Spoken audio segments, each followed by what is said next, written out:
Hello and welcome to Module 6, File Sharing in Linux, dito sa ating course na Administering Networks in Linux. So ang ating objective dito sa module na to is to discuss some of the file sharing protocols used in Linux networking. Some, no?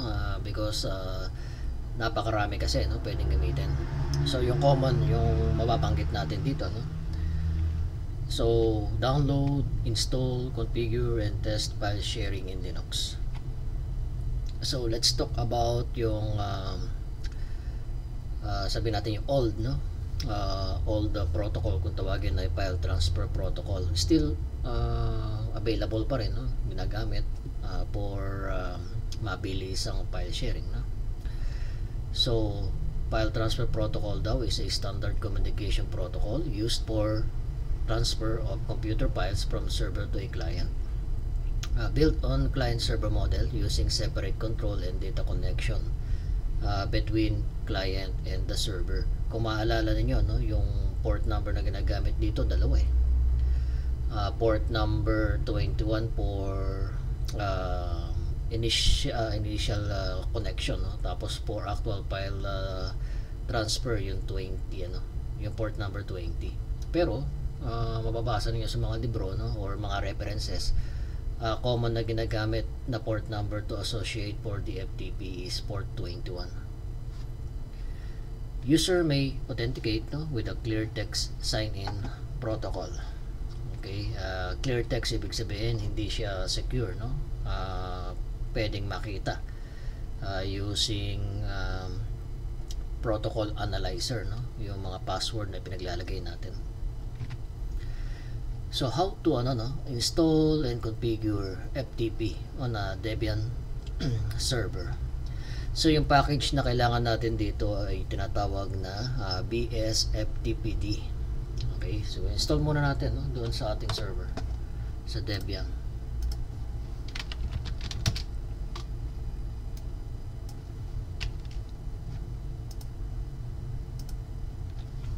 So up install -y BSFTPD.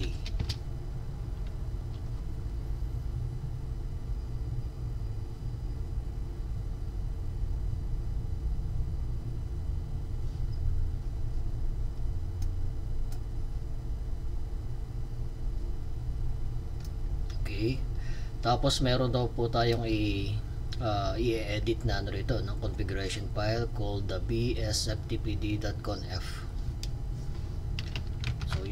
Pero maganda kung mag-backup muna tayo, no, using CP, kasi in case na magkaroon tayo ng problema, pwede tayong makabalik, no. Gawin nating backup. Now edit na natin, no. Let's see bsftpd.conf.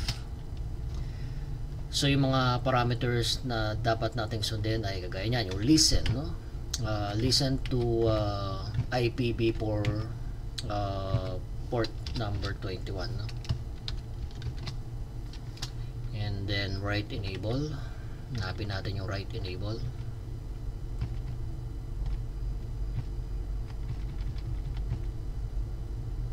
So kung hindi nyo makita, meron ditong control W, tapos type nyo write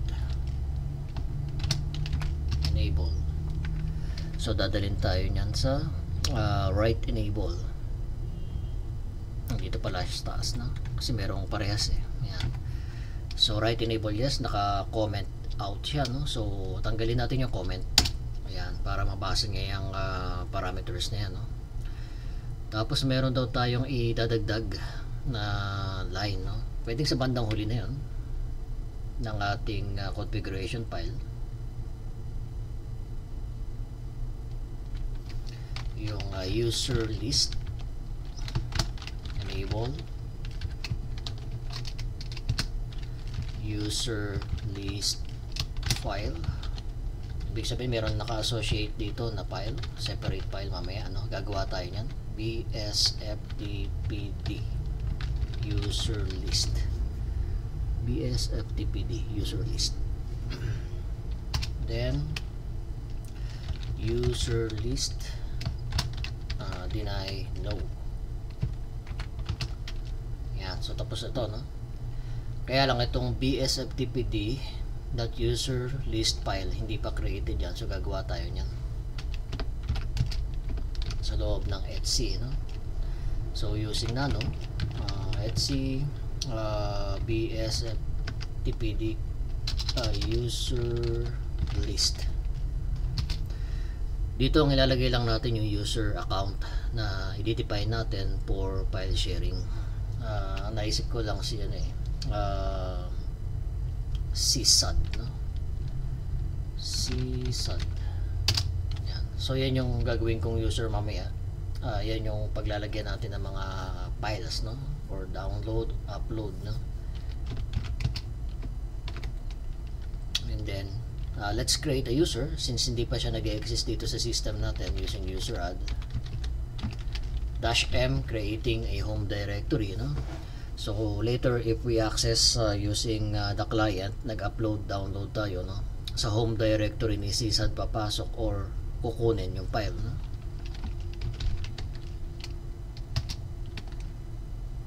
So pass wd gawin na lang natin ano, sys p at 55 sorry user pala ito, csad.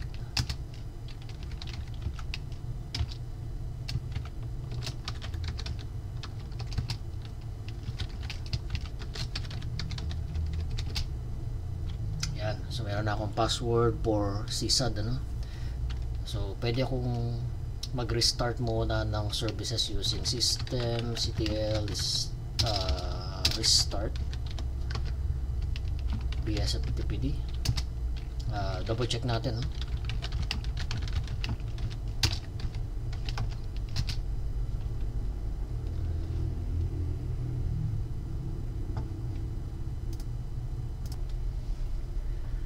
So nung nag-check tayo ng status, no, ng bsftpd nung matapos natin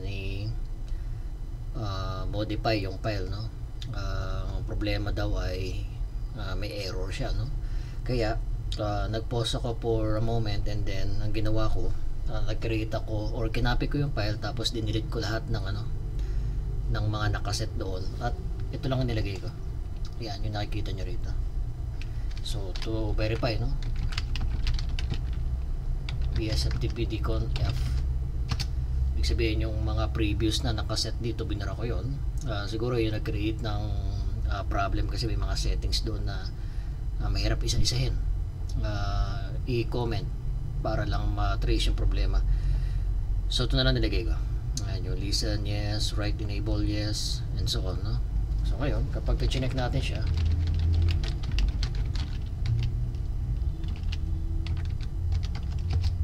ayan, active and running na raw siya, no? So nakapag-create na tayo ng user at doon sa file, nakapag-create na rin tayo ng user account, no, sa database. And then on our client, mag-install muna tayo ng FTP client.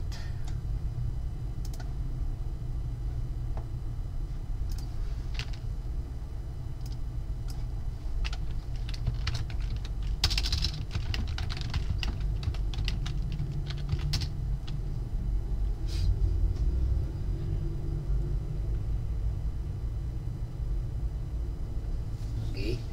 And then pasok ako bilang ano, ordinary user, no? Kasi sysadmin. So check muna tayo. There is no file here, no? So gawa tayo ng file. Touch mine.txt. So ilagyan natin ang file ito, no? Echo. I-redirect natin sa mine.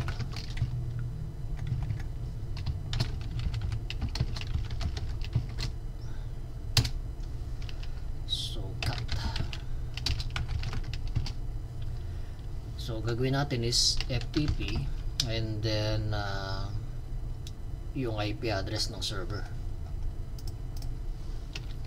So IPA 122.111.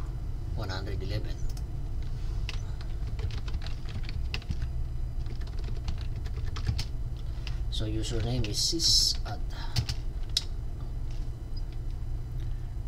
this FTP server is anonymous only.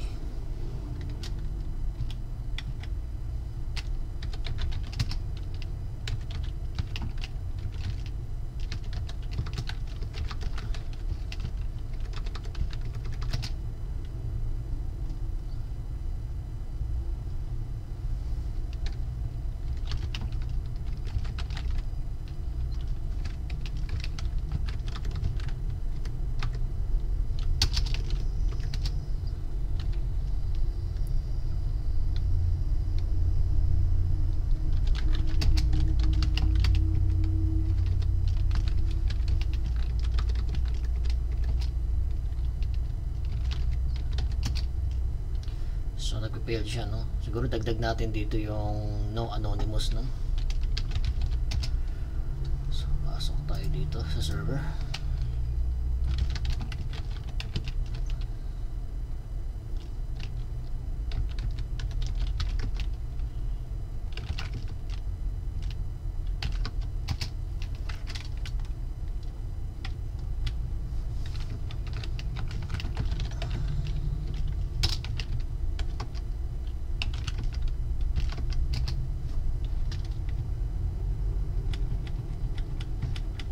So lagay natin tong anonymous enable no, saka local enable yes. So dagdag ko na lang siguro yan.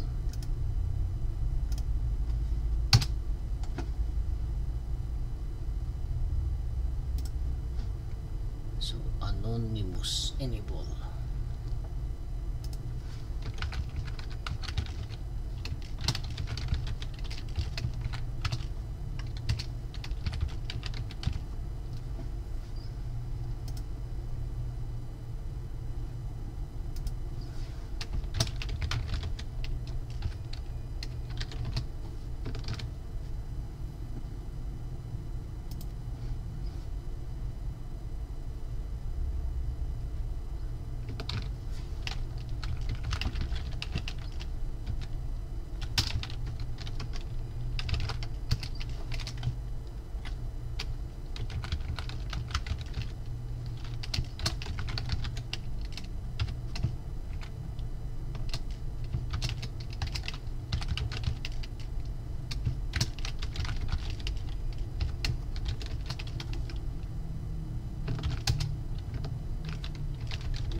WD CSUD password na lang.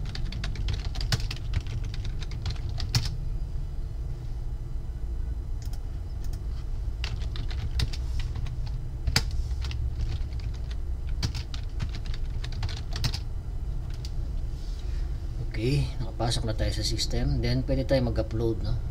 Nasa client tayo, so mag-upload tayo ng file using put mine.txt.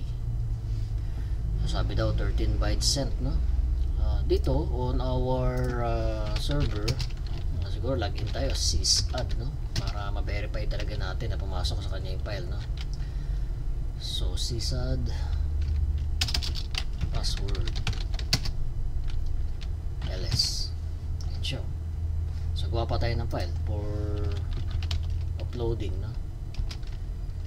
So touch u dot doc.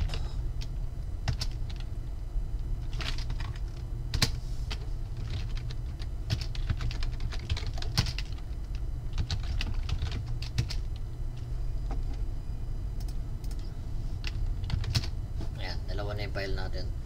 So successful na tayo nakapag-upload, ano? Try natin mag-download, no? Pero we need to remove. Yan, so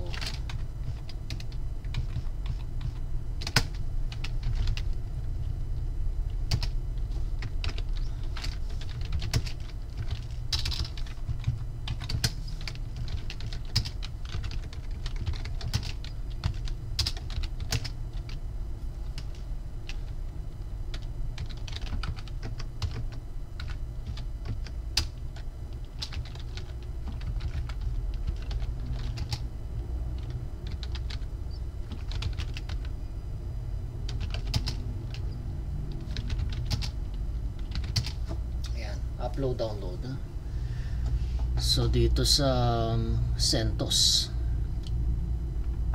okay, so sa CentOS BSFTPD rin yung install natin. Sige, try natin, no? Siguro copy na rin natin yung dalawang line na dinagdag natin doon sa ano, para makapasok tayo or maka-authenticate tayo. Itong anonymous enable and local enable. Halos parehas lang naman kasi yung configuration niya. CentOS tayo, server.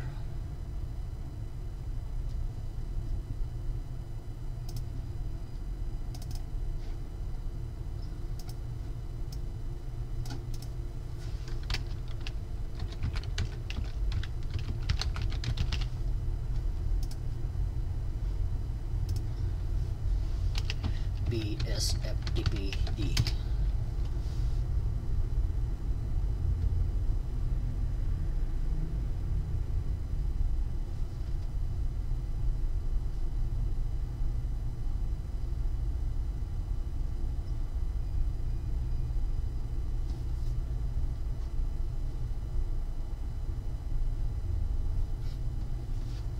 So backup uli natin, CP.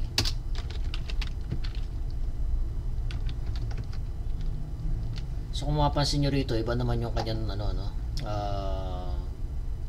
yung hierarchy ng directory tree, So sa etsy niya, yung BSFTPD folder, and then separate yung file BSFTPD,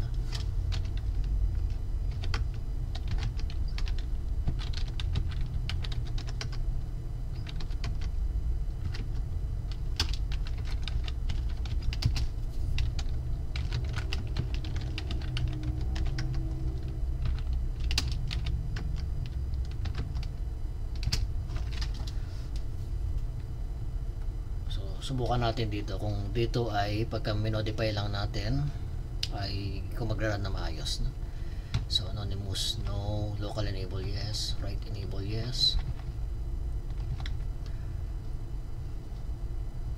yung user list na lang yung dadagdag natin, saka yung listen, where is listen?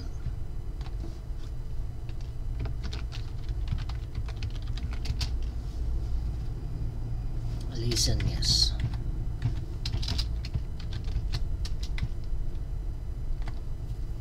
Meron na siyang user list enable, dagdag natin user list file.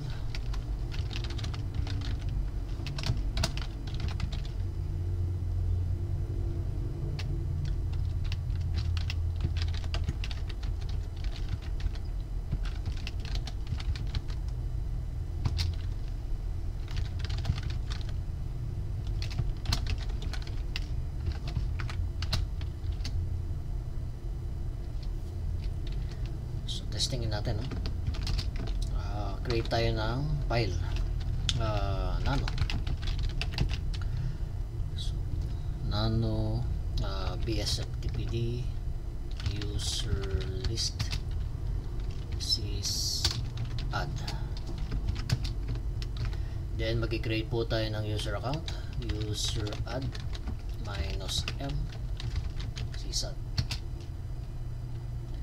So dito makikita kayong mga error ng database niya, kasi luma na ito, Solution ko dito, binubura ko yan yung mga directory na may problema, para pagka inulit nyo po yung yung paggawa ng username, wala nang mag-prompt na ganyang message. Pero you can ignore this message, proceed, pass wd sysadd. Problema lang dito kay CentOS, ayaw niya yung word na password, ayaw niya ng ganun, yung plain text. Hindi, gawa tayo ng may konting complexity,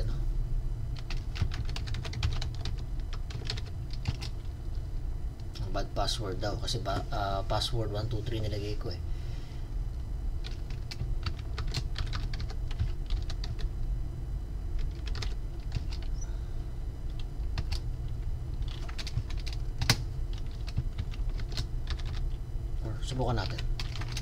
Subukan natin plain,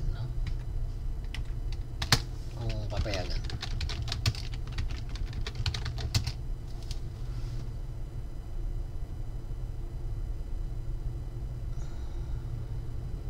tinanggap naman niya rito, pero subukan muna natin, no? Before that, disable muna natin yung firewall, no? Para walang problema, we can disable, or kayo kung gusto nyo i-add na lang yung service, no? Doon sa firewall. So systemctl disable firewall D.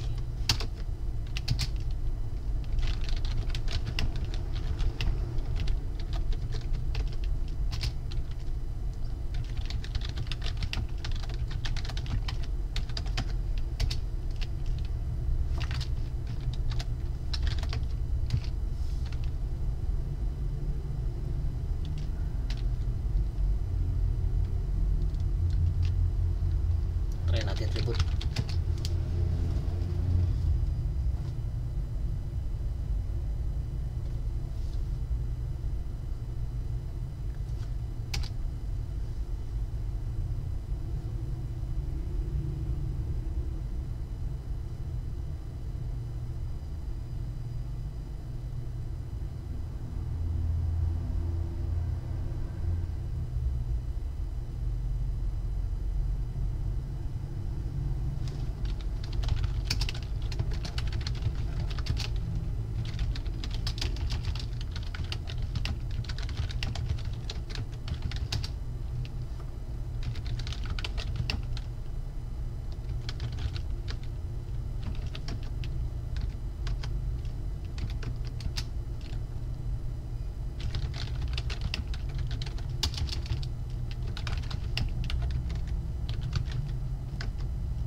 Troubleshoot natin by running the journal ctl-xe grep with bsftpd, ano.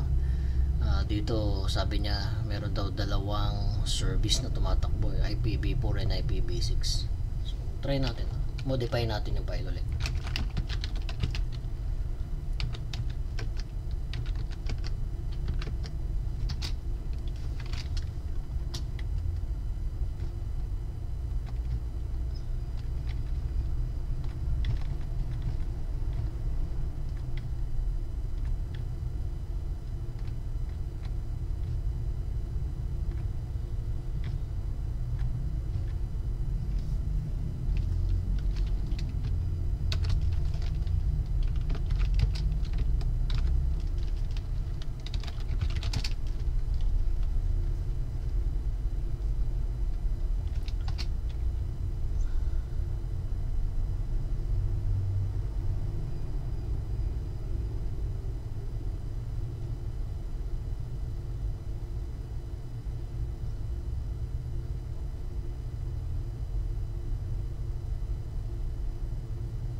So dinisable ko muna yung IP version 6, no, ng BSFTPD by commenting, ano, yung line na yon kanina. So testingin na natin, no, kasi nakapag-create na rin naman tayo ng user account, no. So exit.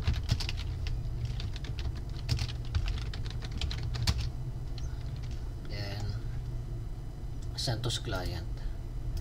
For CentOS client daw, install FTP rin, no?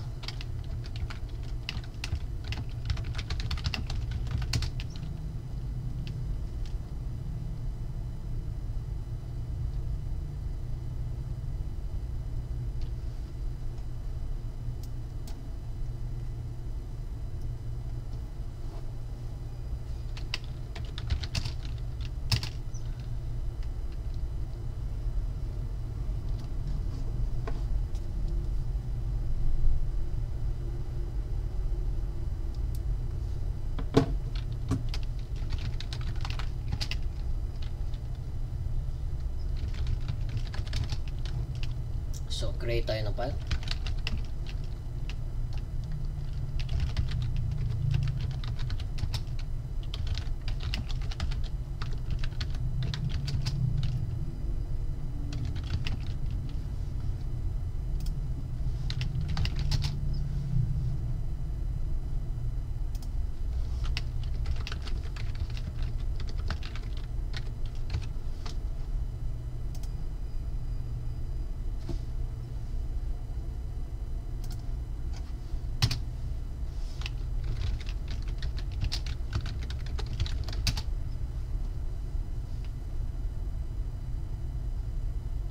So dito sa CentOS, ang na-notice ko dito, bagal siya mag-authenticate.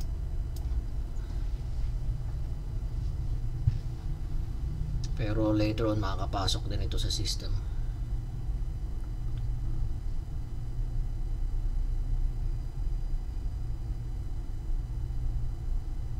Okay, try natin, no? So put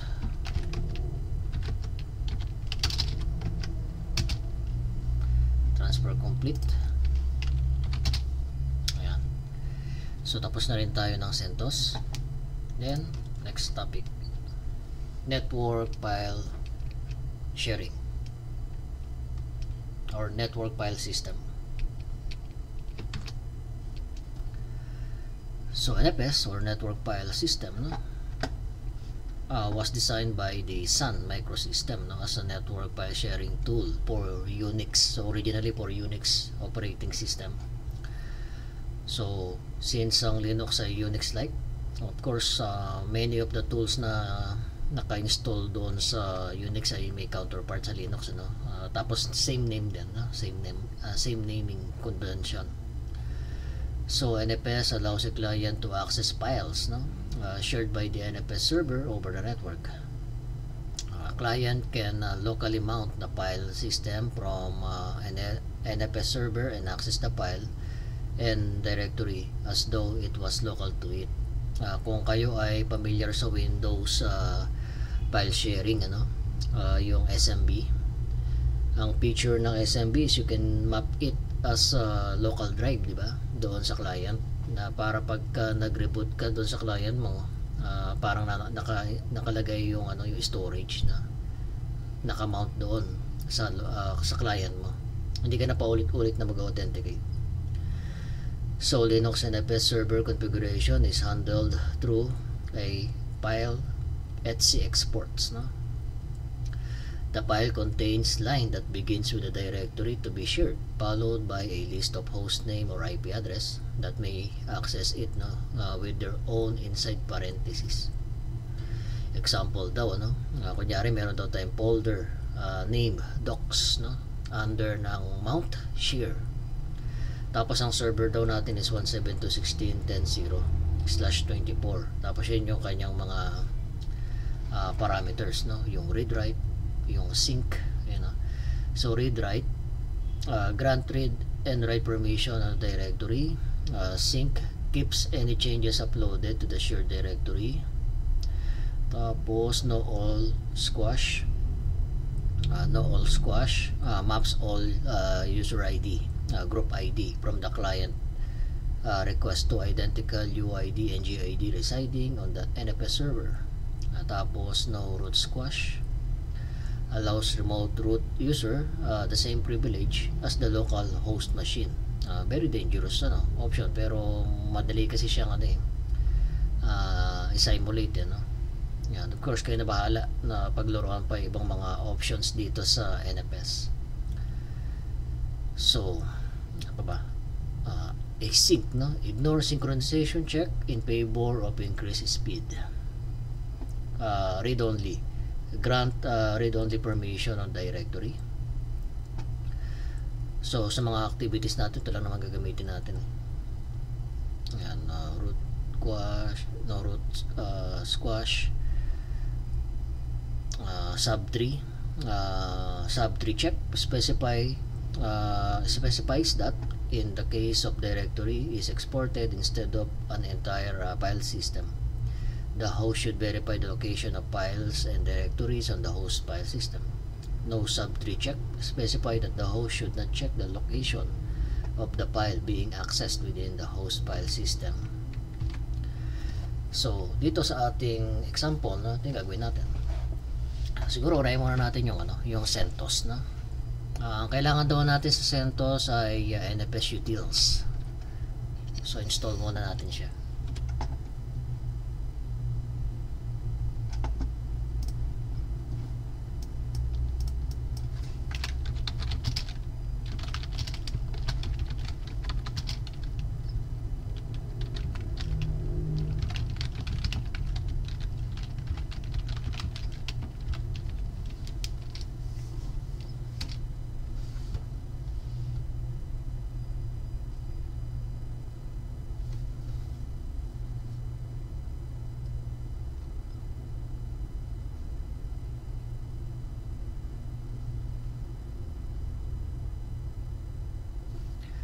Yung susunod na step nito, no, yung starting NFS, pwedeng panghuli na yan pwedeng mag-create ka muna ng directory, shared file, no. So gawa muna tayo ng directory mkdir under ng -p, ibig sabihin gagawa yan ng subdirectory na pangalan ay share docs. And then change the ownership, no, kasi by default it is owned by the root user, no. Gawin natin chown change ownership, nobody owns this directory.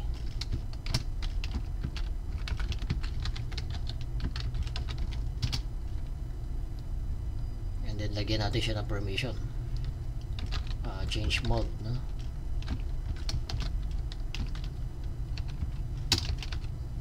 Read, write, execute, read, write, execute, and read, write, execute.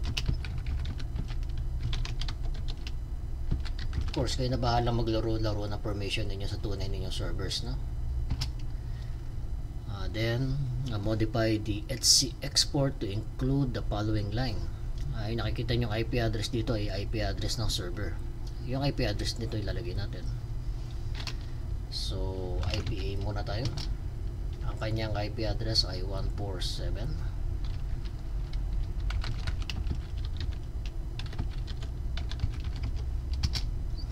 Sorry.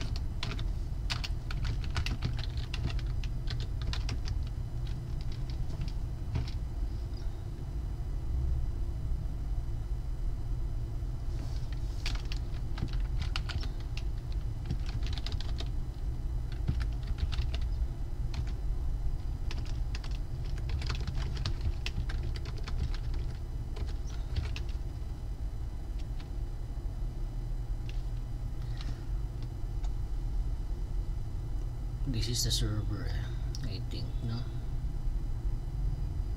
Tama. Server /24.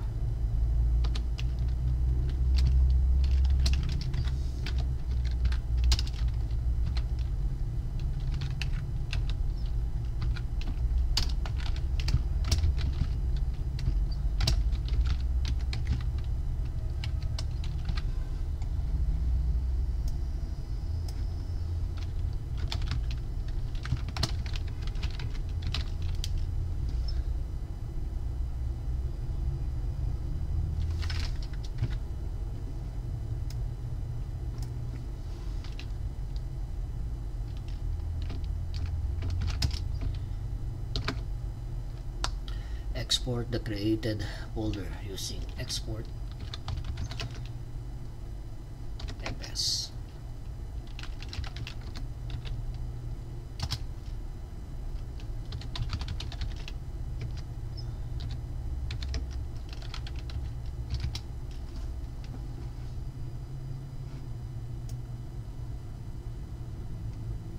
So disabled muna natin yung yung firewall D. systemctl disabled firewall D.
So sa client, gayahin natin yung dito, no? Ayan. So setting up the NFS client, mag-install daw tayo ng NFS utils and NFS 4 ACL tool, no? So dalawang package pala kailangan ito.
So meron command, no, to view kung ano yung mga naka-mount na file system, no, sa server.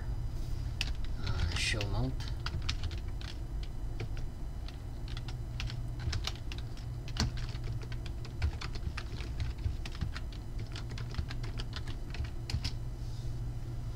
Okay, kitang-kita na yun, naka-share na directory, ano, yung docs. So pwede nating i-mount yan sa ating client, no? Pwede tayo mag-create muna ng ano, ng location, no? mkdir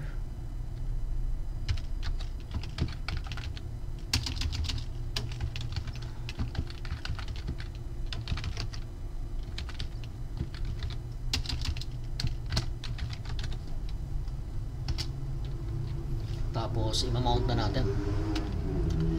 So mount -d NFS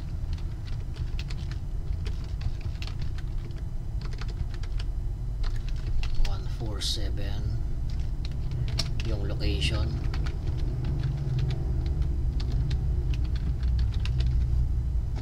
share docs, and then destination.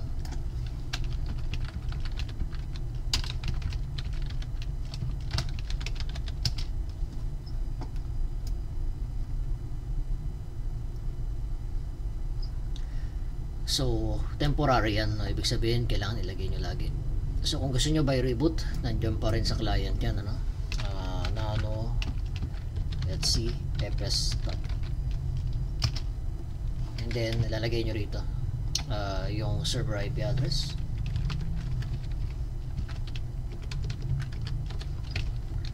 yung kanyang shared directory,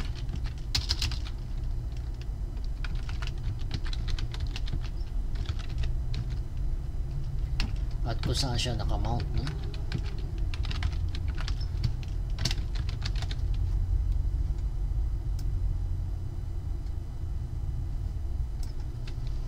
Then kung anong file system,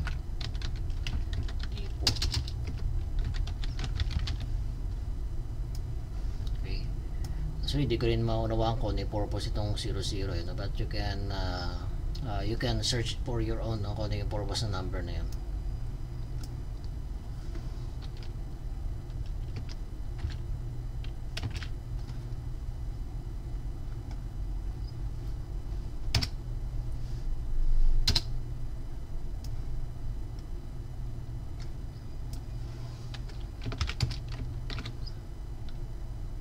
Reboot muna natin, no?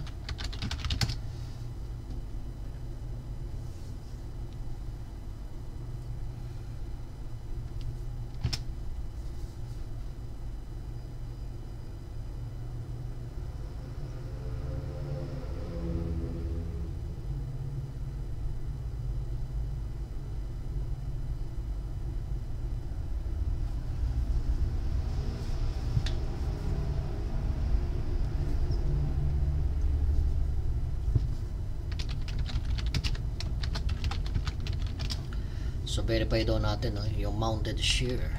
by mount grep.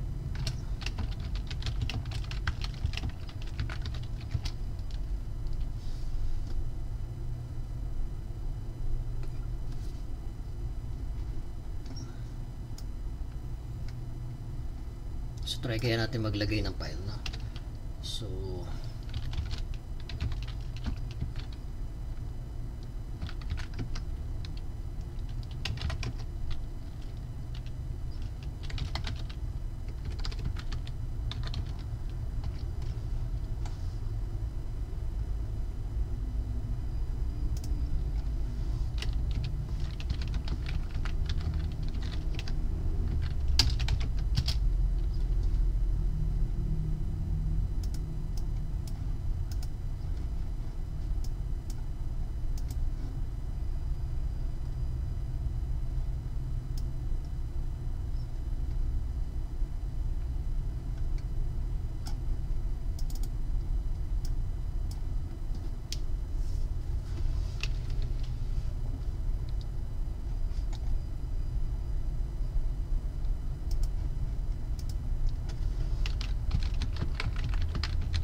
double check natin, mukhang hindi pa ito naka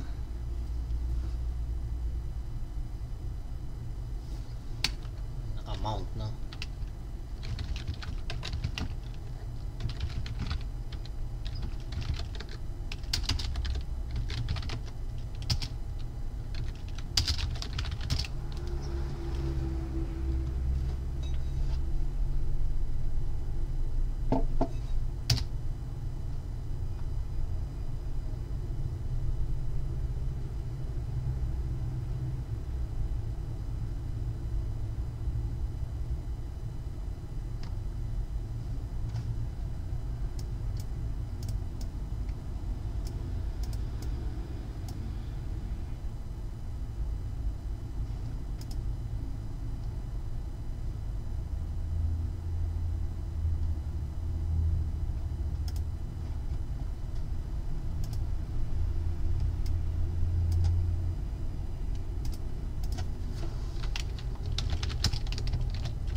Nulit ko na lang, oh. So try ulit natin mag-create ng file dito kay server.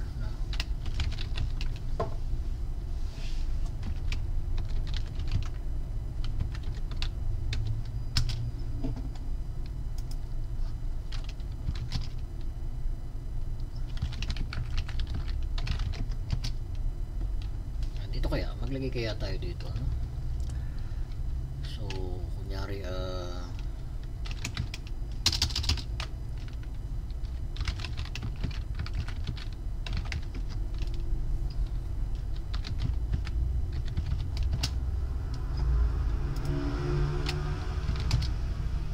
Yun.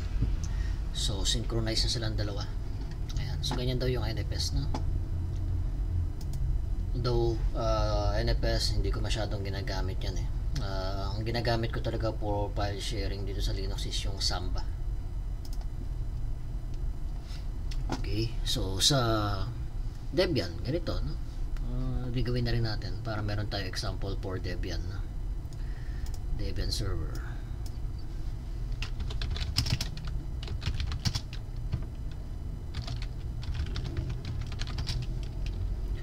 So install daw natin NFS kernel server.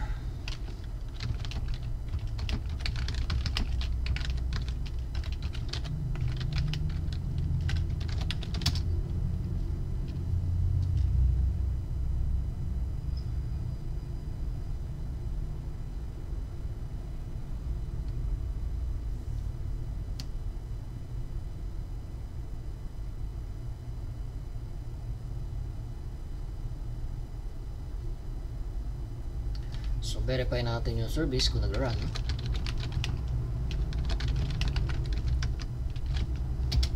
Ayan. Then, create tayo ng shared directory. Same na lang din, no? -p mnt. Actually, pwede naman kahit saang location ito eh.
Sa client,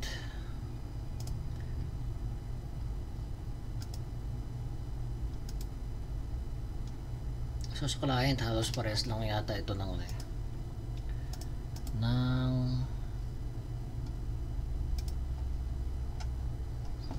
ito tama, up install.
So create tayo ng mount point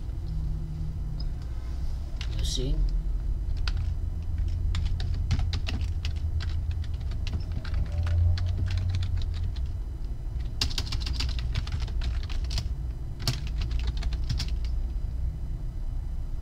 sa mount natin, mount minus TNFS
LFS. Last topic, Samba. So yung Samba daw is a free and open source server message block, no? I forgot the CIFS protocol, no? For Unix Linux. It allows file and print sharing between Unix and Linux and Windows machine. Ibig sabihin, pwede yung Windows machine maging client or server natin, no?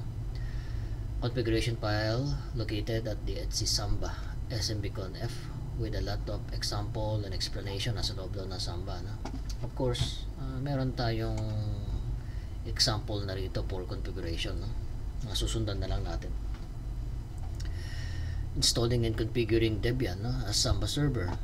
Package needed is Samba. Game na tayo. sa Debian server.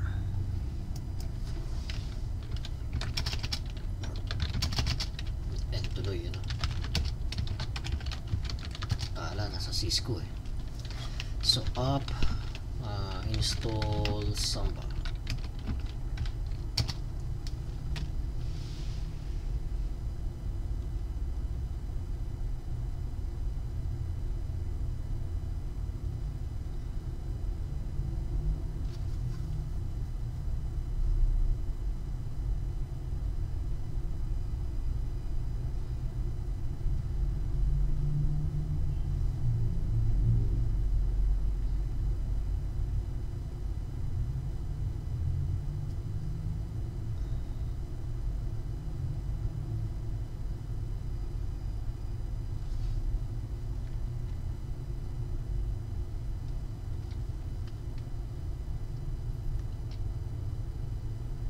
So dito sa nakita nyo, no, kung modify Win settings for DHCP, select na lang natin yung no, ano.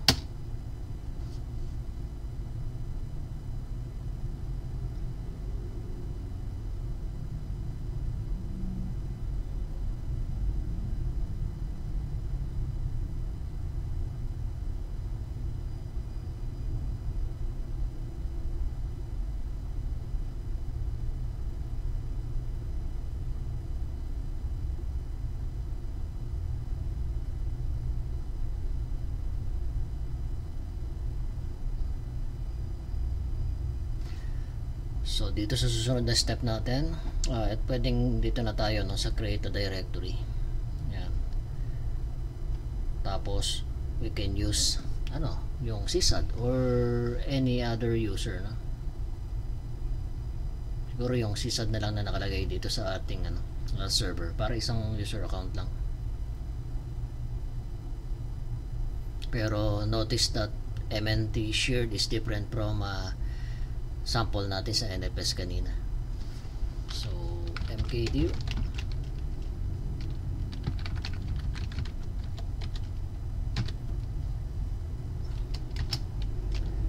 tapos make the ownership, no, belongs to sysad. Siya rin yung group.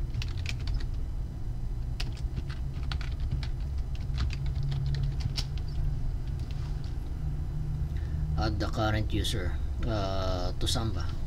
So smb passwd -a sysad. So dito manghihingi siya ng different password, no. Magkaiba yung login password sa Samba password eh. Okay, so gawa tayo ng password Samba passwd na lang, no.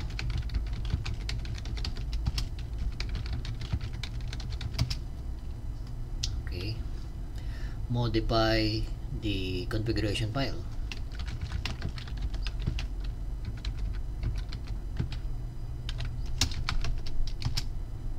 Dali lang, backup natin.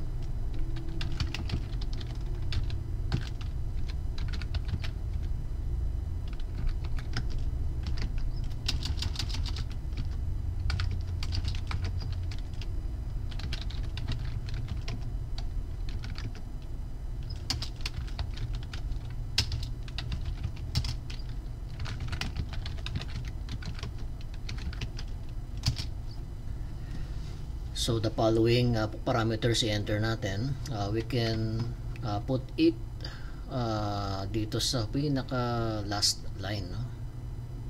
Or sa under na lang ng mga configuration na ito.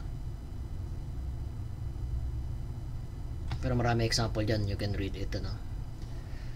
So pangalanan natin yung ating sharing ng shared. Actually pwedeng ibang word naman gamitin nyo rito, no? Yun yung makikitang pangalan, no? Then comment, this is Samba share, path of shared directory.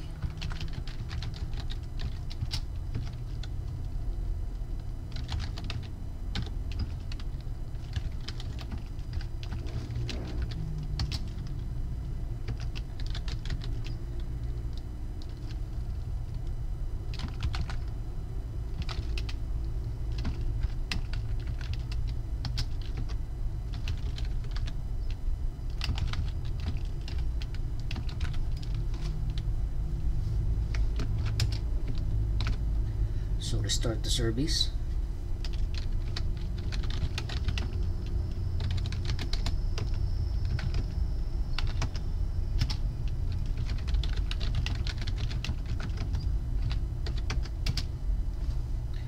So sa client, on the client side, install Samba client.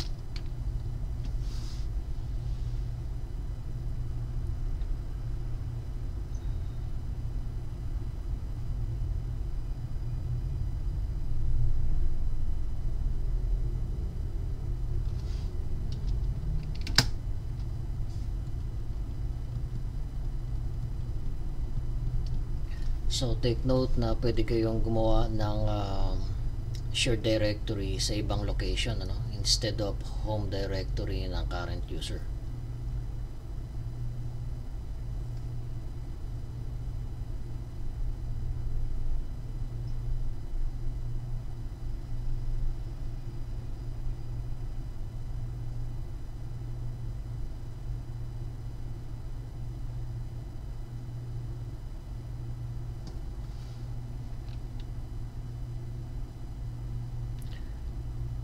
So to verify, shared directory, ano, SMB client,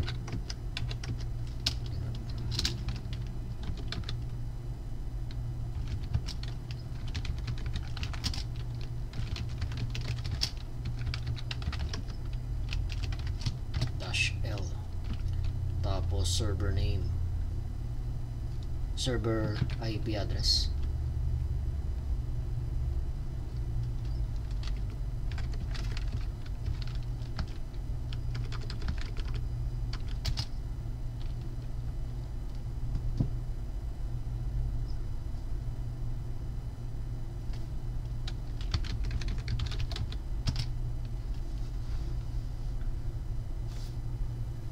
So we have shared.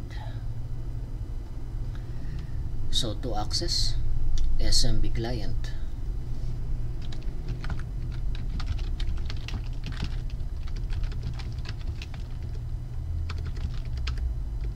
tapos yung directory niya, shared ang pangalan.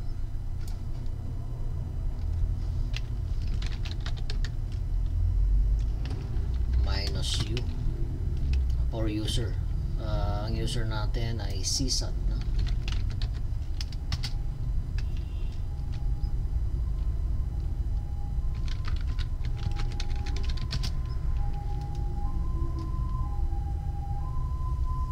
So nasa loob na tayo ng Samba.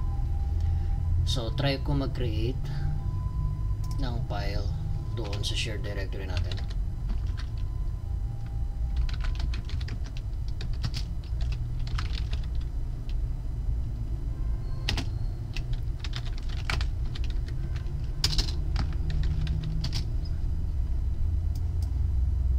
So directory. So ganun din, no? Pag download ay get. Ayan. So try natin touch base.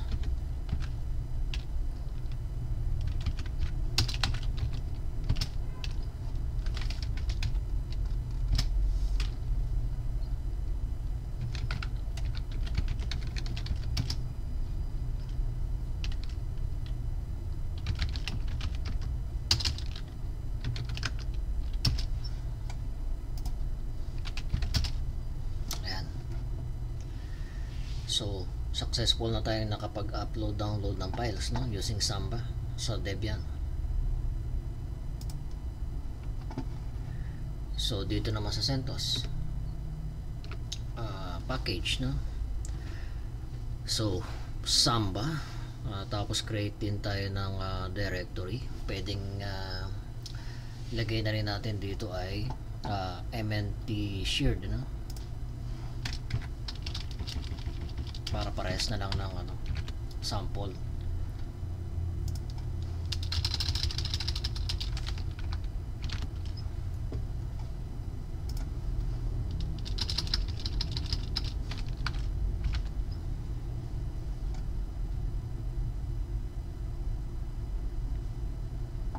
Actually, pwede na natin gayahin to eh.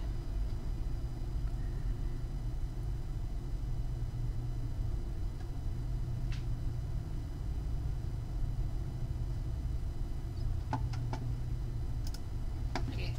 So, install muna natin yung Samba kay, ano, kay CentOS. Tapos, gayahin natin to. CentOS server.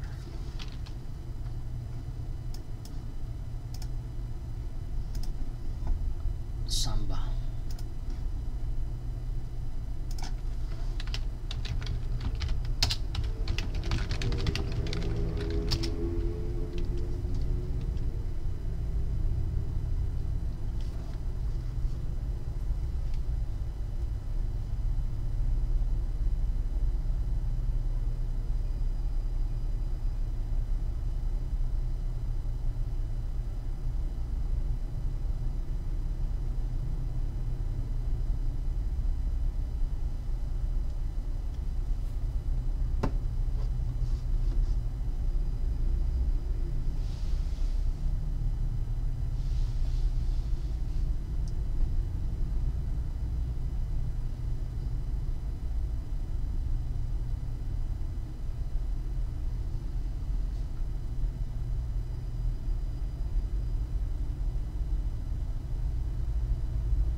Natin kung naiba yung location, no?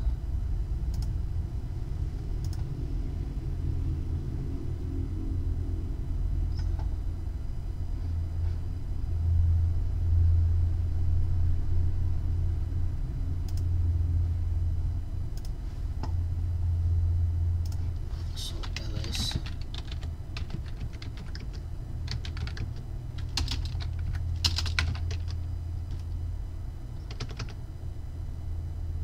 SMBconf.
Tapos disable natin muna yung firewall, no? System ctl disable firewall D.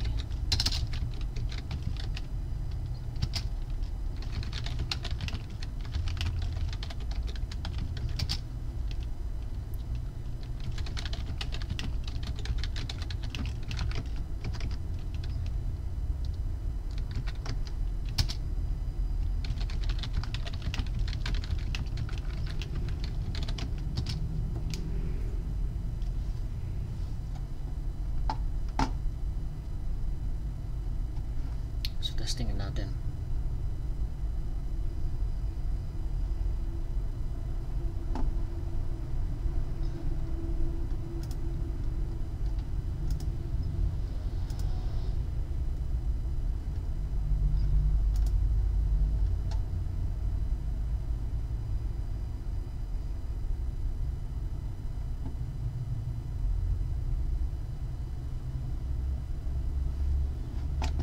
Sambadas client naman sa CentOS.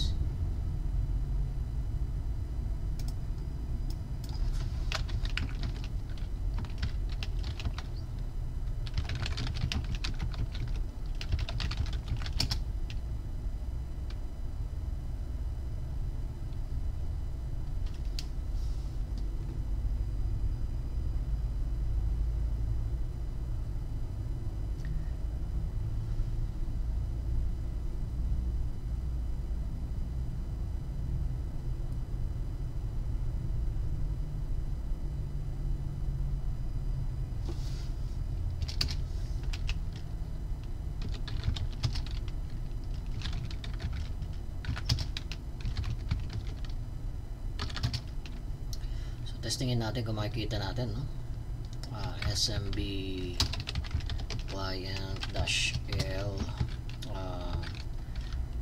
192.168.122.147.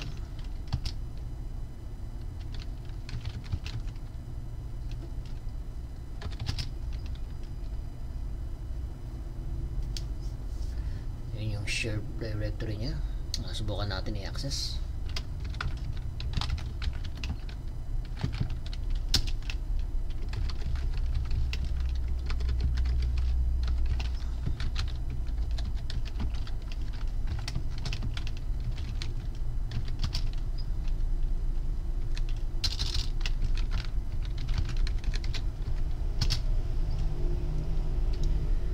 So try natin gumawa ng files, no? Dito sa Samba server natin sa CentOS.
So I'm trying to putting a file, ano, tapos access denied. So check muna natin, no. Baka nakalimutan ko i-set yung permission or yung ano, user, no, dito sa directory na ito.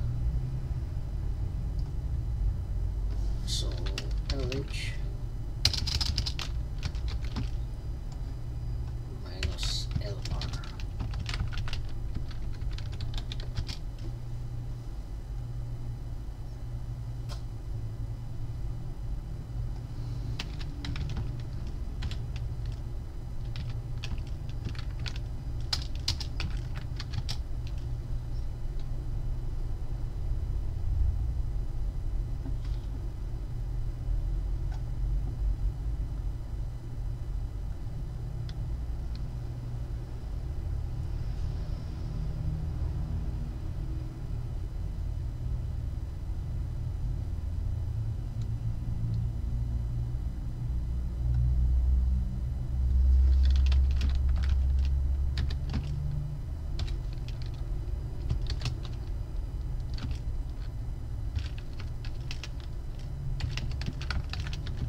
Sundan ko muna ito, no. So ito lang yung complicated kay CentOS na yung mga permission.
Okay, so balikan natin, no. Medyo nalito rin ako sa sa CentOS, no. Tagal ko na kasing hindi ginamit. Pero ginawa ko muna ay ganito. Correct natin, no. So nag-create muna tayo ng directory. MNT shared. So ang gagawin kasi nating user dito is si sysad, no.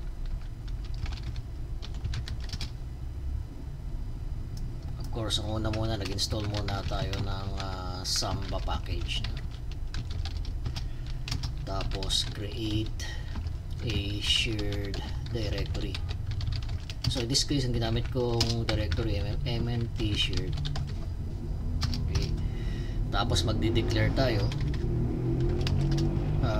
kung anong user ang imamap natin dyan sa shared na yan, ano? So nag-create muna tayo ng user. Pwedeng kasi naka-create na to ng user add natin. So ginawa na lang natin is chown, no?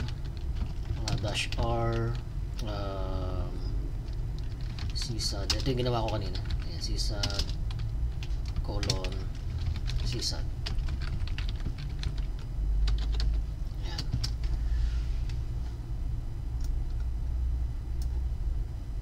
So create a shared directory. Change ownership to sysad, para si sysad lang po yung gagamitin nating user account, ano? Kung siya yung owner niya, kahit hindi na natin gamitin itong chmod Okay, tapos assign na password, no? So Samba user password. So in this case, you may use the local user account password, no? Pero pwedeng iba rin. Yan. Pero syempre you need to specify that, no? SMB passwd -a, tapos yung user account na gagamitin natin. In this case, si sysad. So pwede kayong maglagay ng password niya doon sa local user login, or you can put different password para ibang password ang gagamitin natin for Samba sharing. Okay, dito sa configuration file, no, yung modify natin the etc samba smb.conf. Yan. Ito pong naka square bracket. Yan yung pangalan ng sharing natin Yan, shared na lang nilagay natin. Tapos yung path na ginamit ko, kasi iba na yung ginawa ko sample, equals MNT. Yan. Tapos ito kasi dating sample ko ito MNT shared. Yan yung ginamit ko. Valid users. Dito hindi ko na nilagyan nito ng @ sign, nilagay ko na lang sysad. Yan. Kasi yung @ sign is a group no? Group sysad. Hindi naman member ng or hindi niya nakikita kasi yung other machine na yun no? As group of sysad So ginawa na lang natin kung ano yung user login niya, no? Or authentication login niya, sysad. Yan na lang din nilagay ko yung guest okay. Ibig sabihin ng guest okay, hindi yan anonymous, no? Hindi niya i-allow anonymous login. Writeable. So writeable, yes. Browseable. Pag sinabing browsable, yung you can use directory command, no? Yan, nakalagay naman siya dito Writeable, grant read and write permission to the client. Ito, on the user in the Samba group. Yan, pwede namang user account na ilagay nyo rito kung ano yung nakalagay sa database na. So nung inulit ko siya, doon di ko na tinanggal yung mga directory, no? Connect ko na lang yung permission natin dito sa directory.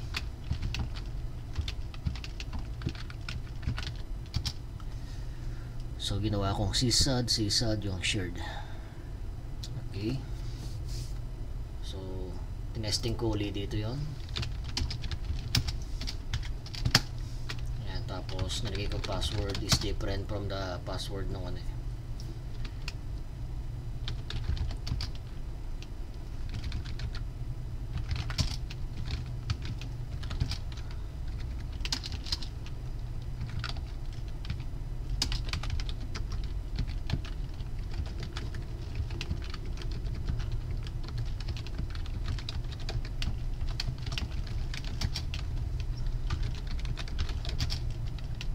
Directory. Yan, nung nag-directory ako, nakikita na yung file, no? So, quit muna ako dito. ls. Yung base, mine. Yan yung lagay natin, no? So, ibig sabihin, pwede tayo mag dapat dev nga pala ito. Dapat CentOS client. Sorry. Pero tama pa rin naman yung ano. Tama pa rin naman yung server ko. Ito yung binubuksan ko.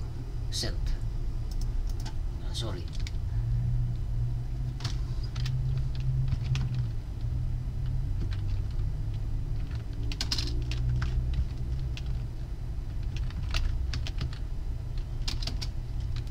Yan. Sisad. Okay. So, client ng CentOS. Quit muna ako. ls. Meron siyang file 1, file 2 dito. Pwede ba akong gumawa ng file, no? So try ulit natin. SMB client, IP address,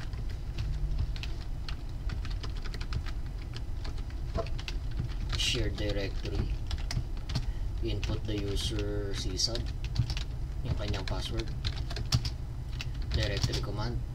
So wala nang access denied, ano? Kasi pinorse ko rito yung user na ano eh,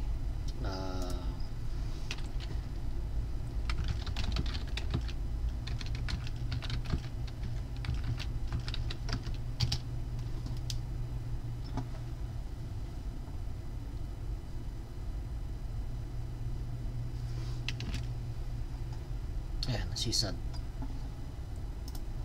Okay. So put.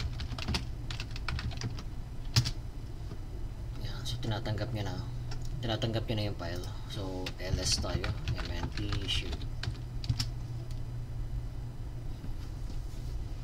So ang problema lang dito, naka-ano siya, no? Naka-execute ka agad eh.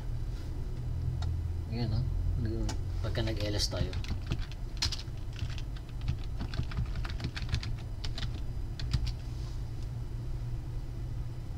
Meron siyang execute, kaya kulay green siya. Should be read write lang eh. So anyway, pwede nyo na paglaruan ito, no? So practice lang naman para maging familiar, no, sa paggamit ng mga file transfer protocol. Okay, so pasensya na doon sa mga moment na nagtagal tayo, no? So minsan kasi kapag hindi masyadong ginagamit or hindi mo nagagamit yung isang distro, nakakalimutan mo, no? So pakipanood ng paulit-ulit yung video. Gawin nyo, magsulat kayo sa notebook, no? Bago kayo magsulat sa notebook, practicein nyo muna yan, kahit sa VirtualBox. Isang server, isang client. Okay, para sa CentOS, ganun din sa Debian. Yan. Tapos kapag gumana na, yun, saka nyo i-document, no? So I hope itong video natin is nakatulong, no? For you to understand, no, yung different protocols na ginagamit for file sharing. Again, for me, prepared ko, no, para sa akin, no, ay Samba. Okay, iba gusto nila NFS. Yan, kasi nga user preference yan eh. Yan, depende sa user ko kung saan siya masanay. So again, maraming salamat sa inyong pakikinig, ano? So see you on the next module.